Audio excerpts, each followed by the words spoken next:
نحمده ونصلي على رسوله الكريم اما بعد فاعوذ باللہ من الشیطان الرجیم بسم اللہ الرحمن الرحیم۔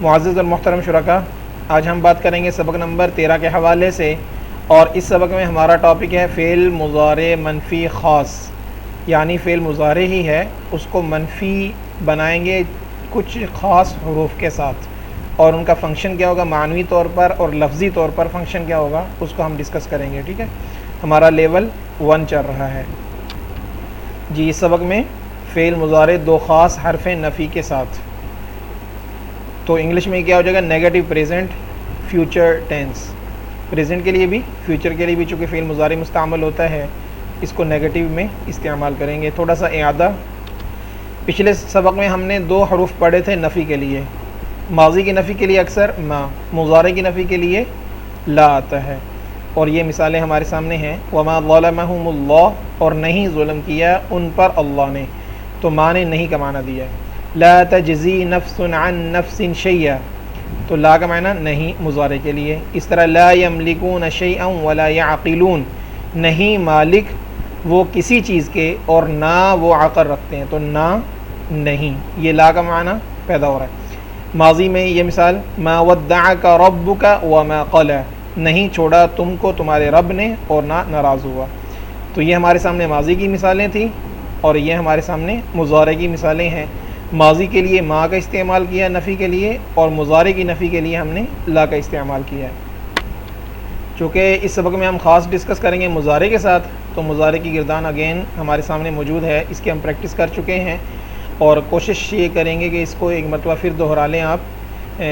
یہ مضارع کی گردان ہے مذکر کے لیے، اور آگے مؤنث کے لیے آئے گی جی۔ یہ ہمارے سامنے مؤنث کی گردان بھی ہے، تو مؤنث کی گردان کو بھی آپ کوشش کریں ترجمے کے ساتھ ایک مرتبہ دہرا لیں۔ اس کا استعمال قرآن میں تقریباً 5000 مرتبہ ہے ان الفاظ کا، تو کوشش کریں کہ یہ الفاظ آپ نے اچھے انداز میں اس کی پریکٹس ہو، جہاں بھی یہ لفظ آئے کسی شکل میں بھی آپ اس کو فوراً پہچان سکیں، اس لیے ان صیغوں کا یاد کرنا، گردان کا یاد کرنا بڑا اہم ہوتا ہے۔ اب ہم آتے ہیں نئے سبق کی طرف، تو 2 خاص حرف نفی ہیں جو ہم مضارع پر داخل کریں گے۔ پہلا ہے لم، اس کا استعمال قرآن میں 348 مرتبہ، اور جو دوسرا حرف ہے ہمارے پاس لن، اس کا استعمال قرآن میں 106 مرتبہ ہے۔ ٹھیک ہے، صرف 2 حروف ہیں، تو ان کا ٹوٹل 454 مرتبہ استعمال ہے۔ تو اگر ہم ان سے واقفیت حاصل کر لیں تو الحمدللہ ہم 454 الفاظ کو سیکھ چکے ہیں اس سبق میں۔ تو لم کیا کرتا ہے؟ فعل مضارع کو ماضی منفی کے معنی میں کرتا ہے اور جزم لگاتا ہے۔ معنوی طور پر ماضی منفی ہو جائے گا، فعل مضارع ہے، لیکن جب لم داخل ہوا تو ماضی منفی کا معنی دے گا۔ یہ بات ذہن میں رکھیں گے کہ معنی کس کا دے گا؟ ماضی منفی کا ہے، فعل مضارع لم کی وجہ سے ماضی منفی کا معنی دے گا۔ اور لفظی طور پر فرق کیا ہوگا کہ جزم آ جائے گی، فعل مضارع کے آخر میں پیش ہو یا تو وہ جزم سے بدل جائے گا۔ آگے مزید ڈسکس کرتے ہیں۔ اب دوسرا ہمارے پاس حرف تھا وہ لن، یہ کیا کرتا ہے؟ یہ بھی فعل مضارع پر داخل ہوتا ہے اور تاکید پیدا کر دیتا ہے، نفی میں تاکید پیدا کر دیتا ہے۔ یہ معنوی طور پر تبدیلی ہوگی، اور لفظی طور پر پیش کو ختم کر کے زبر لگا دے گا۔ لم جزم لگاتا ہے لفظ میں، اور لن یہ زبر لگاتا ہے لفظ کے آخر میں۔ یہ ہمارے سامنے مثالیں ہیں۔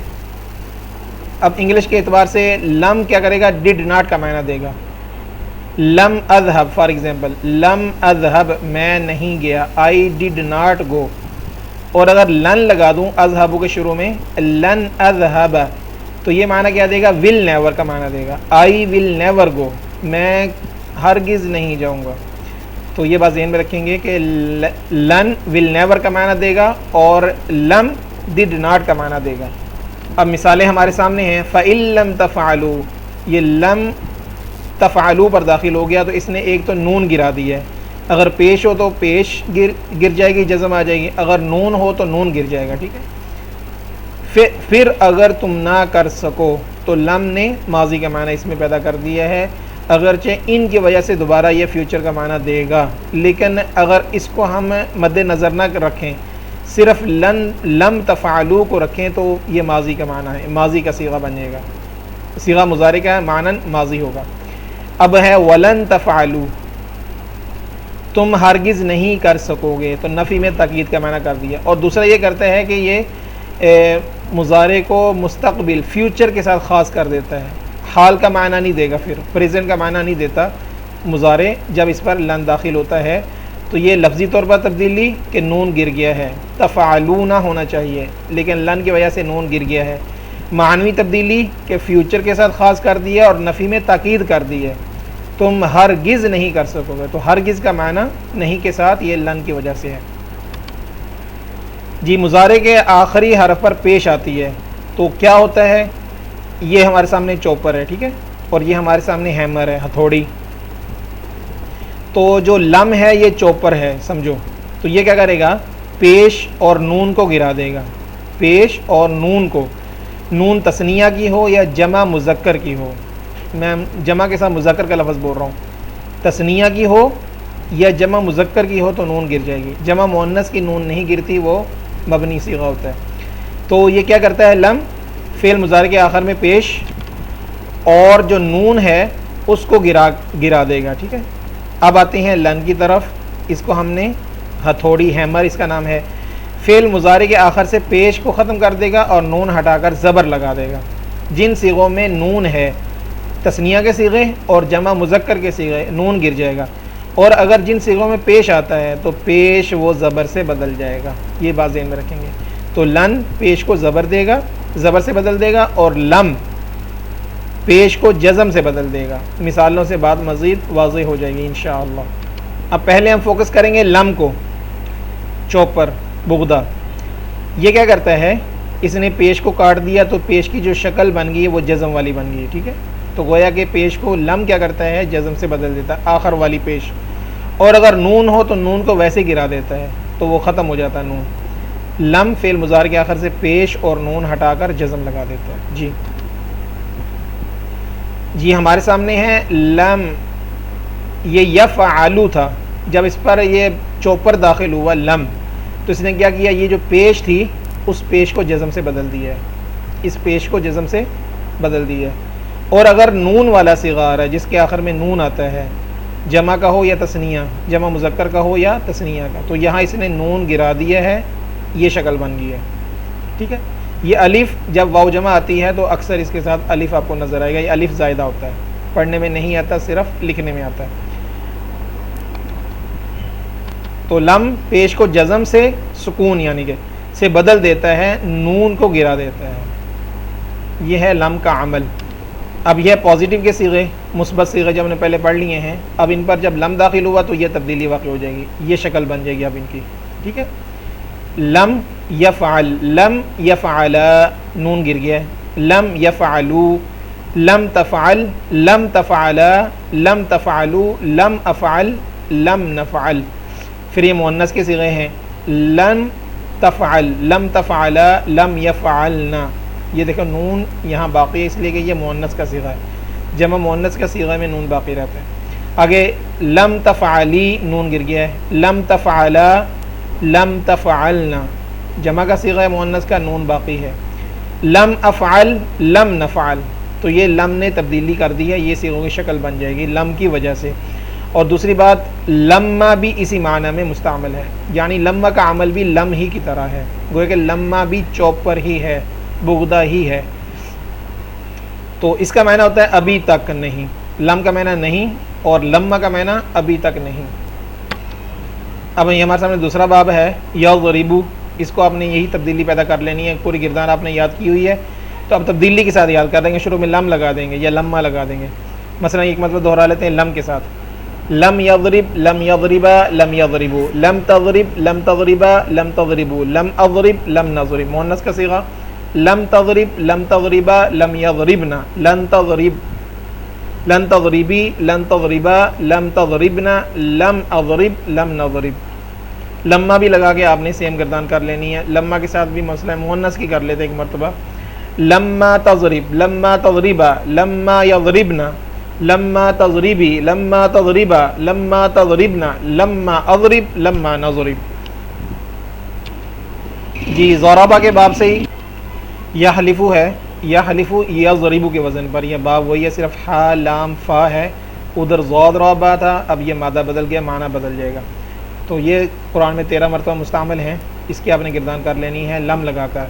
ماضی مذکر کی کر لیتے ہیں ایک مرتبہ. لم یحلف لم یحلفا لم یحلفو، لم تحلف لم تحلفا لم تحلفو، لم احلف لم نحلف. اس طرح مؤنث کی گردان بھی کر لیں اور یاد کر لیں، ان کو پریکٹس ہو جائے تاکہ پراپر. جی ہمارے سامنے دوسرا باب ہے نصرہ ثلاثی مجرد کا. اس سے مضارع کا استعمال ہے لم لگا کر، اور اس کا استعداد 129 مرتبہ ہے. آپ نے اس کی پریکٹس کر لینی ہے پاز کرتے ہوئے. صرف ہم نے جزم لگانی ہے، لم لگا دینا شروع میں. لم ینصر لم ینصرا لم ینصرو، ان صیغوں سے نون گر گیا. ٹھیک ہے، ایسے آپ پریکٹس کر لیں اور آگے بڑھیں. اس باب سے دوسرے باب سے ینصرو باب سے ہمارے جو قرآن میں بہت زیادہ مستعمل ہے وہ یخرجو ہے. اس کی آپ نے پریکٹس کر لینی ہے لم کے ساتھ. لم یخرج لم یخرجا لم یخرجو، لم تخرج لم تخرجا لم تخرجو، لم اخرج لم نخرج. اس طرح مؤنث کی گردان بھی آپ نے کر لینی ہے اشارہ کرتے ہوئے. لم تخرج لم تخرجا لم یخرجنا، لم تخرجی لم تخرجا لم تخرجنا، لم اخرج لم نخرج. تیسرا باب سامعہ ہے ثلاثی مجرد کا. اس کی آپ نے پریکٹس کر لینی ہے. لم یا لمہ شروع میں لگا دیں اور یہ لفظی تبدیلی واقع ہو جائے گی. ٹھیک ہے، معنی آپ کو پتہ ہے کہ ماضی منفی کا معنی دے گا. لم یسمع معنی کیا ہوگا؟ اس نے نہیں سنا، ماضی کا معنی دے گا یہ. لما یسمع کا معنی کیا ہو جائے گا؟ اس نے ابھی تک نہیں سنا. جی تیسرا باب سامعہ سے جو قرآن میں مستعمل ہے وہ حابط یحبط، حابط یحبط، سامعہ یسمع کے وزن پر ہے. حابط یحبط، تو اس کی گردان ہمارے سامنے ہے، اس کو آپ نے پریکٹس کر لینی ہے. مؤنث کی گردان کر لیتے ہیں. لم تحبط لم تحبطا لم یحبطنا، لم تحبط لم تحبطا لم تحبطنا، لم احبط لم نحبط. جی یہاں تھوڑی سی غلطی ہوگی لکھنے میں، یہاں ہونا چاہیے لم تحبطی، مؤنث کا صیغہ ہے، اس کو آپ نے کریکشن کر لینی ہے. چوتھا باب فاتحہ ہے. فاتحہ کی آپ نے پریکٹس کر لینی ہے. شروع میں لم یا لمہ لگا دیں گے. لم یفتح لم یفتحا الی آخری مذکر کی گردان، پھر مؤنث کی گردان. ٹھیک ہے، اب چوتھے باب سے ہمارے سامنے یہ باعث یا باعثو باب موجود ہے، اور یہ قرآن میں 65 مرتبہ اس کا استعمال اس مادہ سے ہے. اس کی آپ پریکٹس کر لیں. شروع میں لم یا لمہ لگا دیں. لمہ لگا دیتے ہیں مذکر کے صیغوں میں. لما یبعث لما یبعثا لما یبعثو لما تبعث لما تبعثا لما تبعثو لما ابعث لما نبعث. لما نبعث کا معنی ہم ابھی تک نہیں اٹھائے گئے، اٹھائیں، ابھی تک ہم نے نہیں اٹھایا. بعث یا بعثو اٹھانا یعنی مرنے کے بعد دوبارہ زندگی ہونا. تو یہ مذکر کا صیغہ ہے، جمع متکلم اور معروف صیغہ ہے. تو معنی کیا ہوگا؟ ابھی تک ہم نے نہیں اٹھایا، ماضی میں ترجمہ ہوگا. یہ دوسرا حرف ہم نے لن پڑھا ہے. یہ مضارع کو ایک تو مستقبل کے ساتھ خاص کر دیتا ہے، دوسرا اس میں تاکید والا نفی کا معنی پیدا کرتا ہے. اس کے ساتھ دو حرف اور ہیں جو لفظی طور پر سیم عمل کرتے ہیں، یعنی جو لن کا عمل ہے لفظوں میں وہی ان کا عمل ہے. ان لن کے اذن. ٹھیک ہے، اب ان ہے، ان کیا کرتا ہے؟ معنوی طور پر مصدر کا معنی دے دیتا ہے، اور کہ یہ ریزن بیان کرتا ہے. ٹھیک ہے، وجہ بیان کرتا ہے، اور لفظی طور پر اس میں زبر پیدا کر دے گا. ٹھیک ہے، تو یہ ہیمر کا کام کریں گے، ہتھوڑی کا. اس نے پیش کو سیدھا کر دیا، ہتھوڑی سے زبر بن گئی. اس نے جب نون پر ہتھوڑی ماری، نون نیچے گر گیا تو باقی نون نہ رہا. یہ ہمارے سامنے موجود ہے. جب اس پر لن داخل ہوا تو یہ شکل آ گئی، زبر بن گیا، پیش زبر سے بدل گئی، لن یفعل ہو گیا. اس طرح جب نون تھا تو نون گر گیا، لن یفعلو ہو گیا. سیم یہی کردار ان دونوں کا بھی ہے. ان لگا دیں، ان یفعل ان یفعلو. کئی لگا دیں، کئی یفعل کئی یفعلو. اب لن لگا کر ہم نے ان کی پریکٹس کر لینی ہے، اس کی بھی اور مؤنث کے صیغوں کے بھی. ایک مرتبہ دہرا لیتے ہیں. لن یفعل لن یفعل لن یفعلو، لن تفعل لن تفعل لن تفعلو، لن افعل لن نفعل. ٹھیک ہے، تو سیم اپنی مؤنث کی گردان بھی کر لینی ہے اور آگے بڑھتے ہیں. یہ پہلے باب کے صیغے ہمارے سامنے جو تبدیلی آئے گی لن کی وجہ سے یا ان حروف کی وجہ سے یہ تبدیلی واقع ہو جانی ہے. اس کی آپ نے پریکٹس کر لینی ہے. یضرب یضرب. ٹھیک ہے، یہاں مؤنث کی گردان کر لیتے ہیں. ان لگا دیتے ہیں یہاں شروع میں، ٹھیک ہے. آپ نے تینوں لگا کے پریکٹس کرنی ہے. ان تضرب ان تضرب ان یضربن ان تضربی ان تضرب ان تضربن ان اضرب ان نضرب. اب پہلے باب سے جو ہم نے صیغہ پہلے پڑھا تھا حلف یحلف سے ہے، ضرب یضرب سے، اس کی گردان آپ نے کر لینی ہے. تینوں حروف کو لگا کر آپ نے پریکٹس کرنی ہے. یہاں ہم کئی کے ساتھ گردان کر لیتے ہیں مذکر کی. کئی یحلف کئی یحلف کئی یحلفو، کئی تحلف کئی تحلف کئی تحلفو، کئی احلف کئی نحلف. تو کئی یحلف کا معنی کیا ہو جائے گا؟ تاکہ وہ حلف اٹھائے. یہ دوسرا باب ہے، اس کے اپنے ان حروف کے ساتھ لگا کے گردان پریکٹس کر لینی. اور دوسرے باب سے یہ مادہ ہے خرج یخرج، اس کی آپ نے ان حروف کے ساتھ پریکٹس کر لینی ہے. مذکر کی گردان بھی کریں گے اور مؤنث کی بھی. یہ ثلاثی مجرد کا تیسرا باب ہے سامع یسمع. ان کی وجہ سے یہ تبدیلی واقع ہو جائے گی اور اس شکل میں آئیں گے جب ان پر یہ حروف داخل ہو جائیں گے. تو آپ نے اس کی پریکٹس کر لیں اور مذکر کی گردان بھی مؤنث کی بھی. تیسرے باب سے حبط یحبط، آپ نے ان کی پریکٹس کر لیں تینوں حروف کے ساتھ. لن لگا دیں شروع میں، تو لن یحبط الی آخرہ. پھر مؤنث کی گردان آپ نے کر لینی ہے اور آگے بڑھنا ہے. یہ چوتھا باب ہمارے سامنے ہے. چوتھا باب فاتح یفتح ہے، اور اس باب سے ہمارے سامنے جو قرآن سے مادہ مستعمل ہے وہ باعث یا باعثو ہے. تو آپ نے ان تینوں حروف کے ساتھ ان کی گردان کر لینی ہے. یہاں ہم یہ کر لیتے ہیں کہ کئی کے ساتھ ہم گردان کر لیتے ہیں مؤنث کی. کئی تبعث کئی تبعث کئی یبعثن کئی تبعث کئی تبعث کئی تبعثن کئی ابعث کئی نبعث. یہاں پھر مسٹیک ہو چکی ہے رائٹنگ میں، کئی تبعثی ہونا چاہیے، یا آئے گی آخر میں، کئی تبعثی.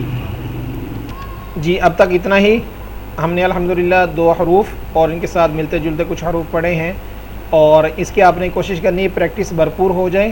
اور جو بھی کویسچن ہو اس کو آپ گروپ میں پوچھیے گا، اور انشاءاللہ کل اگلے پارٹ میں ہم اس کی پریکٹس کریں گے، قرآن میں سے اس کا اجرا کریں گے ان حروف کا.